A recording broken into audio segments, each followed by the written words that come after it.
The empty crib at dawn held only silence and the lingering scent of baby powder, while Walter Jenkins stared through the screen door at fields that suddenly felt infinite and merciless. Walter's weathered hands gripped the porch railing until his knuckles went white against the peeling paint. The morning sun blazed merciless over the Nebraska plains, casting harsh shadows across the yard where Lily's tricycle sat abandoned, one wheel still spinning lazily in the dust. 3 years old. 3 goddamn years old, and she was gone. He'd only closed his eyes for a moment. Just a moment on the old rocking chair while she napped inside, the screen door propped open to catch the cross breeze. The sound of his own snoring had woken him, a harsh, guilty sound that now echoed in his mind like an accusation. When he'd stumbled inside, calling her name in a voice thick with sleep, the silence had answered back with the weight of a sledgehammer. Duke, his 10-year-old border collie, paced restlessly between the porch and the barn, his gray-muzzled face turning toward the cornfields that stretched beyond the property line like a green maze. The dog's brown eyes held an alertness that Walter recognized, the same look Duke got when coyotes prowled too close to the cattle. Something was wrong. Something beyond wrong. The kitchen clock ticked with mechanical persistence, each second a small eternity. Walter had already torn through every room, every closet, every possible hiding spot a 3-year-old might discover. Under beds, behind curtains, in the pantry where she sometimes played house with empty cans. Nothing. The house felt hollowed out, stripped of the musical chaos that had filled it since Lily arrived 6 months ago, after Sarah, his daughter, had dropped her off with promises of, "just until I get back on my feet." Now the silence pressed against his eardrums like deep water. Walter stumbled to the phone, his fingers trembling as he dialed 911, then the Hendersons next door, then anyone else whose number he could remember through the fog of panic. His voice cracked as he explained, over and over, the same terrible facts. Granddaughter, 3 years old, blonde hair, wearing pink pajamas with rabbits on them, gone. By noon, the yard was full of pickups and SUVs. Neighbors he hadn't spoken to in months arrived with grim faces and thermoses of coffee. Sheriff Morrison, a lean man with eyes the color of winter sky, organized search teams with quiet efficiency. They spread out across the property like ripples from a stone thrown in still water, some toward the creek that bordered the east pasture, others into the corn that stood shoulder-high and thick enough to swallow a child. Walter watched from the porch, feeling useless and ancient. At 72, his legs couldn't keep pace with the younger searchers, and his heart hammered against his ribs with every shout of "Lily!" that echoed across the farmland. Duke stayed close, occasionally breaking into a trot toward the fields before circling back, as if torn between following the search parties and staying loyal to his post. The afternoon dragged into evening, painted the sky the color of old blood. One by one, the searchers returned with shaking heads and dirt on their boots. The sheriff's radio crackled with updates from the state patrol, roadblocks set, Amber Alert issued, helicopters requested. But Walter could see it in Morrison's eyes. The statistics weren't kind to missing children in rural areas this vast. As the last pickup truck pulled away, leaving 2 red taillights disappearing down the gravel road, Walter sank into his rocking chair. The porch light cast a weak yellow circle that barely reached the steps, and beyond that, the darkness seemed absolute. Duke lay at his feet, chin resting on his paws, ears pricked at every night sound, the distant lowing of cattle, the rustle of wind through corn silk, the lonesome call of a barn owl. Walter closed his eyes and tried to pray, but the words wouldn't come. Only guilt, sharp and unforgiving. He'd failed Sarah when she was growing up, lost in his grief after Margaret died. Work had been easier than feelings, cattle more predictable than a grieving teenage daughter. Now Sarah was somewhere in Denver or Phoenix or God knew where, chasing whatever promises had seemed more important than raising her child.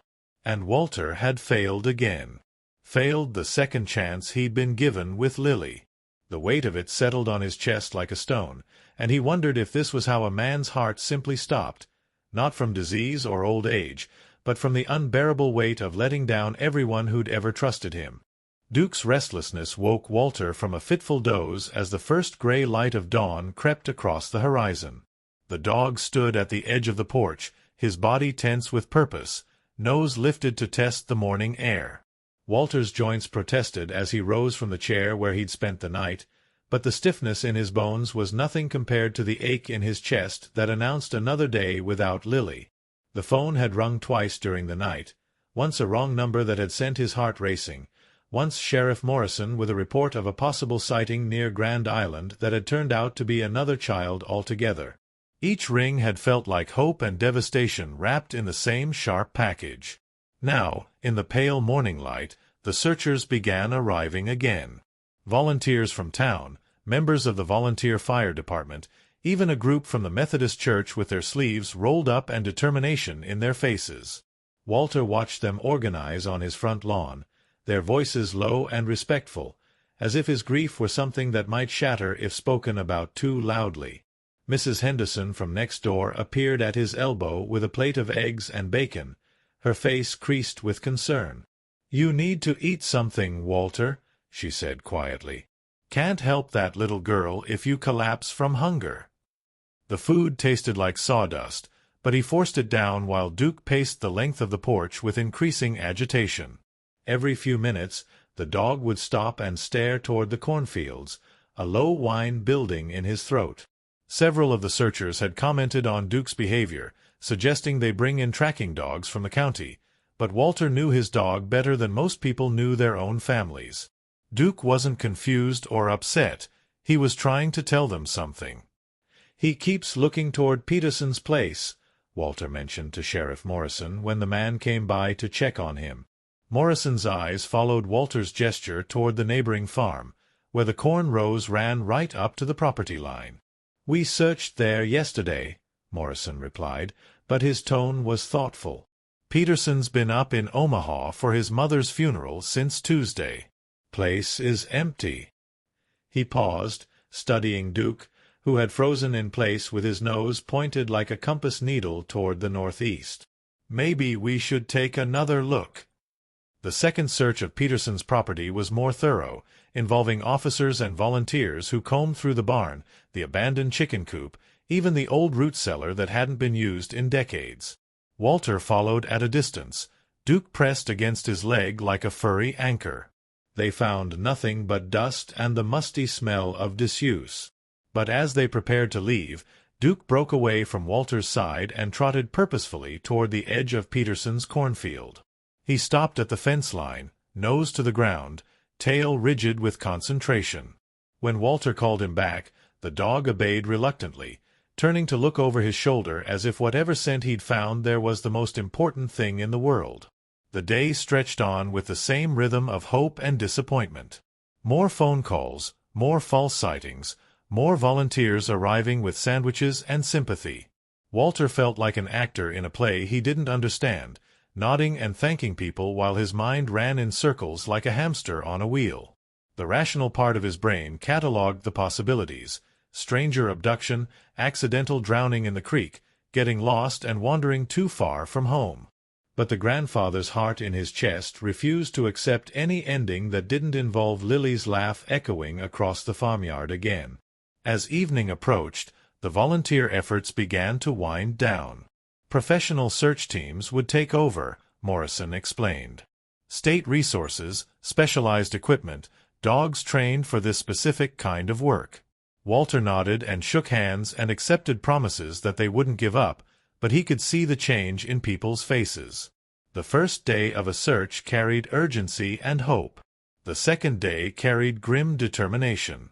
By the third day, if it came to that, they'd be looking for something else entirely. When the last car disappeared down the road, Walter found himself alone on the porch again with only Duke for company. The dog had been unusually quiet during the afternoon, conserving his energy for something Walter couldn't name. As darkness settled over the farm like a familiar blanket, Duke rose from his spot by the door and walked to the edge of the porch.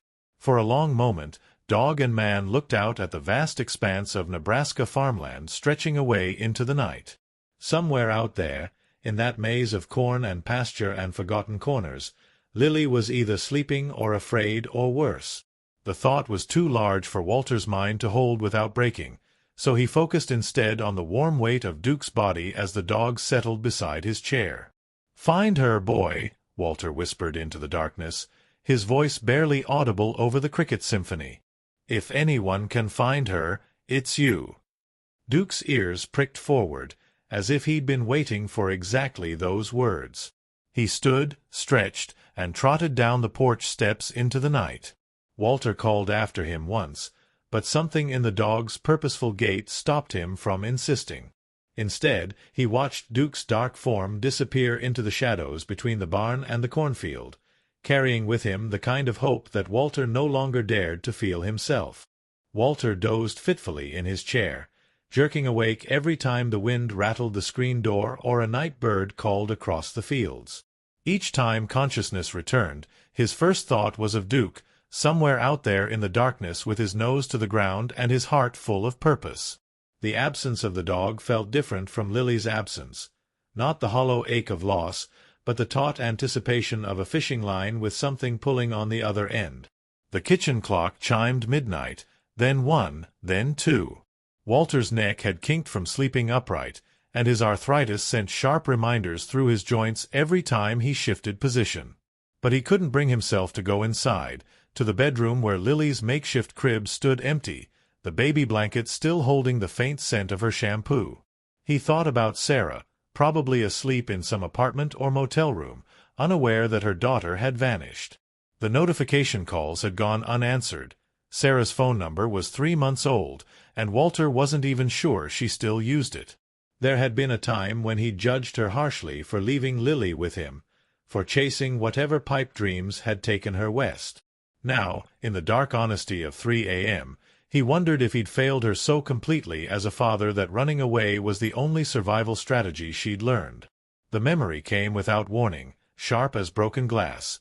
Sarah at 17, standing in this same spot on the porch after her mother's funeral, her face streaked with tears and rage. "You never talk to me," she'd screamed. "Mom's dead and you just work. Like nothing happened. Like we don't exist." Walter had stood there in his black suit, tongue-tied and drowning, watching his daughter dissolve before his eyes while he clutched his composure like a life-preserver.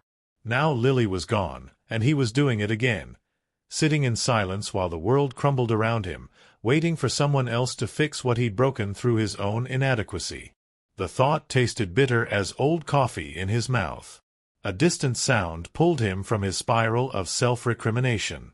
Somewhere in the darkness beyond the barn, Duke was barking, not the sharp alarm bark he used for coyotes or strangers, but a long, mournful howl that raised the hair on Walter's arms.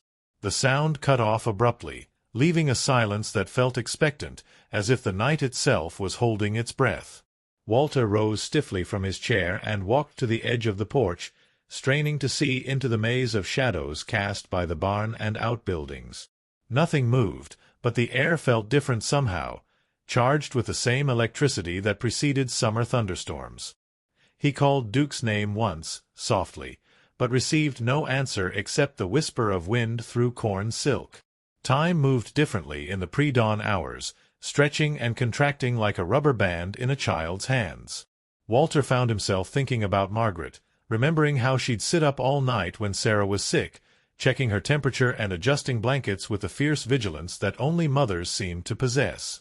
"Worrying is love with nowhere to go," she'd once told him, and he'd dismissed it as one of her philosophical moods. Now he understood that worry was indeed a form of love, the only love left available to him in Lily's absence. The eastern horizon began to show the faintest suggestion of gray when Walter heard the sound that made his heart skip, the click of dog nails on wooden steps. Duke emerged from the darkness like a ghost materializing, his coat damp with dew and something else that looked like mud. But it was what the dog carried in his mouth that made Walter's breath catch in his throat. Lily's pink bunny slipper, the one with the long ears that she insisted on wearing everywhere, even to bed. It hung from Duke's gentle jaws like a trophy, but there was something else, a piece of twine tied around the slipper's ankle, and at the end of that twine, a crumpled dollar bill. Walter's hands shook as he knelt to receive Duke's offering. The slipper was damp and dirty, but unmistakably Lily's. The twine was the same hemp cord Walter used for baling hay, and the dollar bill, though wrinkled and stained, had been folded with deliberate care. Someone had tied these things together. Someone had left them where Duke could find them. Duke sat patiently while Walter examined the strange bundle, his brown eyes fixed on his master's face with an intensity that seemed almost human. The dog's chest rose and fell rapidly from exertion, but there was satisfaction in his posture, the pride of a job well done. "Where, boy?" Walter whispered, his voice cracking. "Where did you find this?" Duke stood immediately and trotted toward the edge of the porch, then stopped and looked back expectantly. The message was clear: "Follow me." Walter's arthritis protested as he descended the porch steps, but the pain seemed distant and unimportant.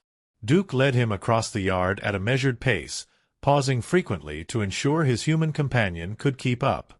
They passed the barn, the chicken coop, the old windmill that hadn't turned in 20 years. At the fence line separating Walter's property from Peterson's abandoned farm, Duke stopped and looked up at his master. The corn stood higher than Walter's head, row upon row disappearing into the gray pre-dawn light. Somewhere in that green labyrinth someone had left a message, not a ransom note or a threat, but something else entirely. Hope, maybe. Or the cruelest kind of false promise. Walter looked down at the slipper in his hands, at the careful knot that held twine to Bunny ear, at the dollar bill that someone had folded with the patience of prayer. Duke pressed against his leg, solid and warm and absolutely certain of his purpose. "Okay, boy," Walter said quietly, slipping the makeshift bundle into his shirt pocket right over his heart. "Let's go find our girl." Duke moved through the corn rows with the confidence of a creature following a scent trail invisible to human senses. Walter struggled to keep pace, his boots catching on irrigation furrows and his breath coming short in the humid air that clung between the stalks like a green-walled tunnel. Every few yards, Duke would pause and look back, his expression patient but urgent, the look of a guide who knew exactly where he was going and couldn't understand why his companion was taking so long to get there. The sun climbed higher, casting dappled shadows through the corn canopy and bringing the sharp scent of earth and growing things. Walter's shirt stuck to his back with sweat, but he pressed on, driven by the weight of the slipper in his pocket and the certainty in Duke's movements. They were perhaps a quarter-mile into Peterson's field when Duke suddenly stopped and dropped to his belly, ears pricked forward. Through the corn stalks ahead, Walter could make out a structure he'd forgotten existed, Peterson's old hunting blind, built near the creek where the field ended. It was little more than a plywood box on stilts, camouflaged with branches and barely large enough for 2 people, but it offered a view of the water where deer came to drink at dawn and dusk. Duke crept forward with the stealth of a dog who understood the importance of silence. Walter followed, his heart hammering against his ribs as they approached the blind. From this distance, he could see that the small access ladder had been pulled up, making the structure look abandoned and secure. But there was something else, a thin wisp of smoke rising from the makeshift chimney Peterson had installed for cold mornings. Someone was inside. Walter's first instinct was to call out, to demand answers, to charge forward with all the fury of a grandfather whose world had been torn apart. But Duke's cautious approach gave him pause.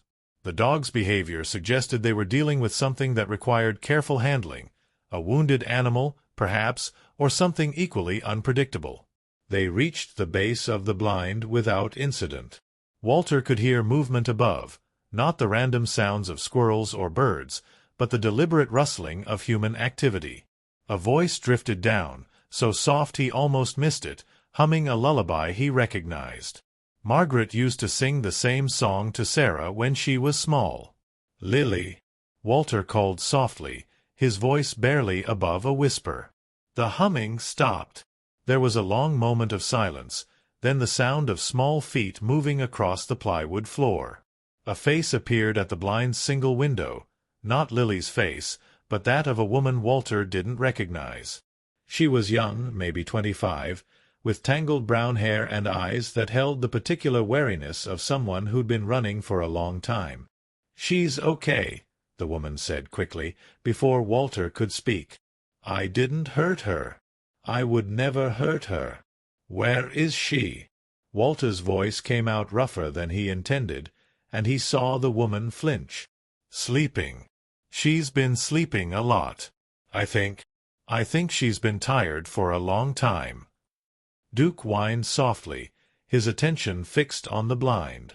Walter could see the conflict in the dog's posture, the desire to rush forward warring with years of training to wait for commands. "I need to see her," Walter said, fighting to keep his voice calm. "I need to know she's safe."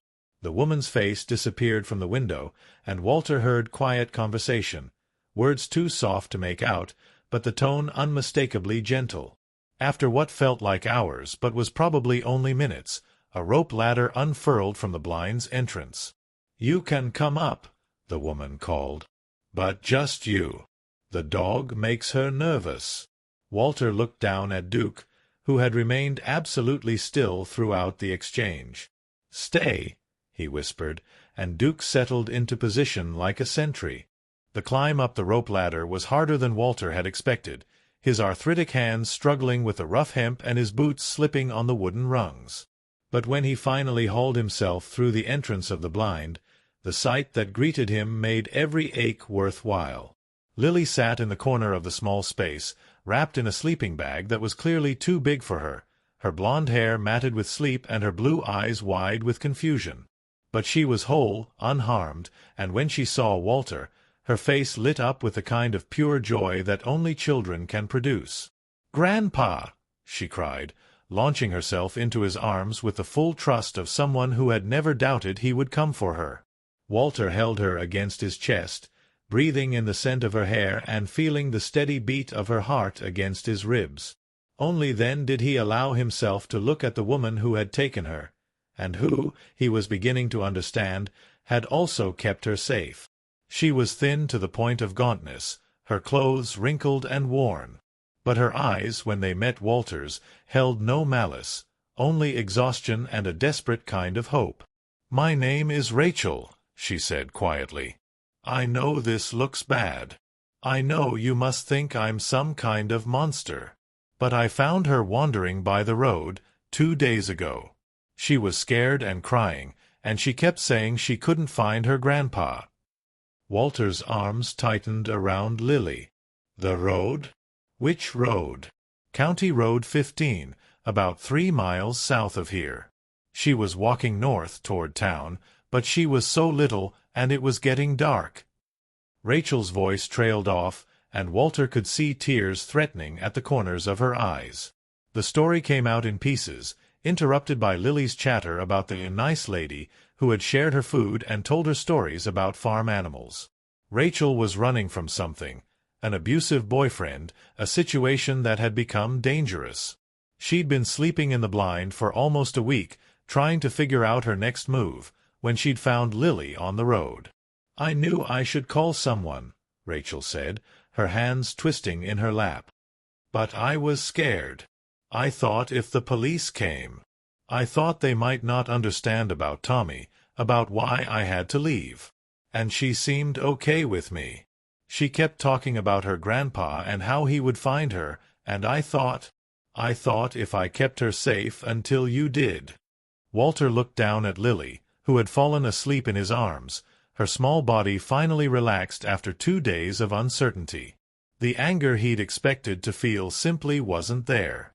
Instead, there was something else, recognition, maybe.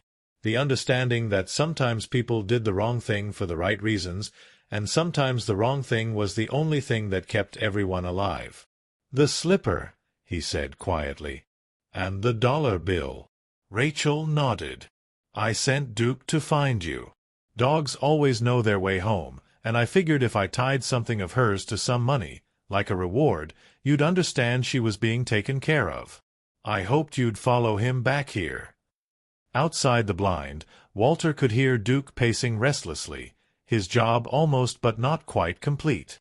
The sound was patient but insistent, like a reminder that there were still things to be resolved. Walter shifted Lily's weight in his arms and looked at Rachel, really looked at her, seeing past the circumstances to the person underneath. She was someone's daughter too, someone's child who had gotten lost and was trying to find her way home. "There's a spare room at the house," he said finally. "And Sheriff Morrison is a decent man. If you need help with this Tommy situation, if you need somewhere safe to figure things out." He paused, thinking of Sarah, of all the ways he'd failed to offer shelter when it was needed most.